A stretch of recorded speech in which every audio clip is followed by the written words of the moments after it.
আজকে লিফটে ওঠার সময় আমার একজন আন্টির সাথে দেখা হলো। আন্টির ছেলের নাম হলো সাদাকা, বিউটিফুল নেম।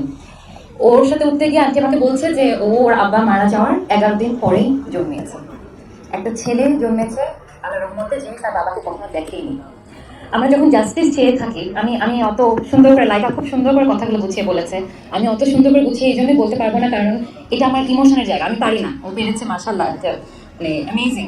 কিন্তু যেখানে আমার নিজের আব্বু মারা গেছে, সেখানে আসলে জাস্টিস চাওয়াটা কিন্তু অনেক ডিফিকাল্ট হয়, কারণ আপনার ইমোশন আপনাকে অনেক ওভার পাওয়ার করে ফেলে। আমি আন্টিদেরকে দেখছি, আমার অনেক খারাপ লাগছে যে আমি জানি আন্টিরা কি গো থ্রু করেছে 11টা বছর একটা পার্টনার, একটা ফ্রেন্ড না থাকা। সো আমি নিজেকে যদি এখান থেকে সরাই বাকিদেরকে চিন্তা করি, আমরা তখনই জাস্টিস দিতে পারি যখন আমরা অন্যের জাস্টিস নিয়ে চিন্তা করি। সো আজকে যখন আমি এখানে বসে আছি, আমি করলে নায়তের মেয়ে নাবিলা হিসেবে বসে নেই, আমি একটা সিটিজেন অফ বাংলাদেশ হিসেবে বলতে চাই যে যে কোনো সিটিজেনের এগেনস্টে যখন এরকম কিছু হয়, যেটা বিডিআর এর 2009-এ হয়েছে, আমাদের সবার দাঁড়ানো উচিত। আমার গায়ে গুলি লাগছে না মানে এই না যে আমি দাঁড়াবো না। সো অন্যের পার্সপেক্টিভ থেকে দেখে প্রথম জিনিস, আমি এখানে হাইড এন্ড সিকও করবো না, আমি পলিটিক্যালিও আই উইল বি ভেরি র। হায়াত মত একদমই আল্লাহর হাতে। দেখেছি 11 বছর 15 বছর দেখেছি যে হায়াত মত আসলে আমাদের হাতে না, মানে ভাবি ভয় পাই, কিন্তু আসলে আমাদের হাতে না। সো এটা একটা ইন্টারন্যাশনাল কনস্পিরেসি। যখন রিপোর্টস আসবে ইনশাল্লাহ আস্তে আস্তে, it's an international conspiracy. It had nothing to do with the ডাল ভাত অপারেশন, যেটা তখন তারা ওইভাবে করে পোর্ট্রে করার জন্যই একটার পর একটা সিচুয়েশন ক্রিয়েট করেছে। সো জিনিসটা এই লেভেলে যায় যায় একজনকে মার্ডার করা যায়।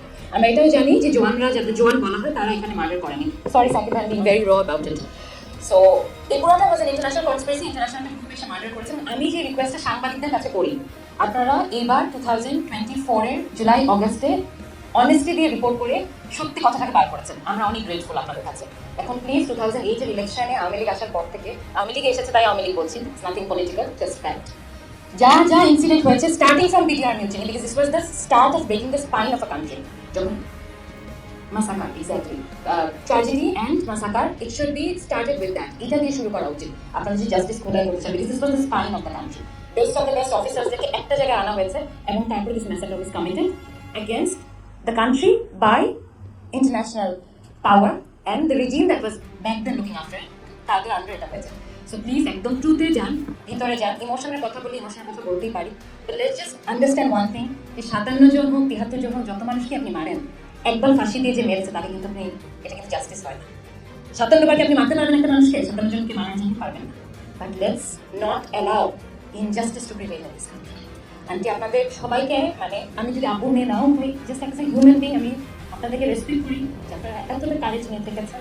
আমার আম্মু জানি, তো আমি দেখেছি, আমি জানি, সবাই জানি, সেই পিচ্ছি বলা যায় আমার থেকেও ছোট, তোমরা অনেক ব্রেন আপু, তোমরা অনেক ব্রেন, যে তোমরা এত কিছু করে এত ভালোভাবে লাইফ লিড করছো, এতে কেন করছো?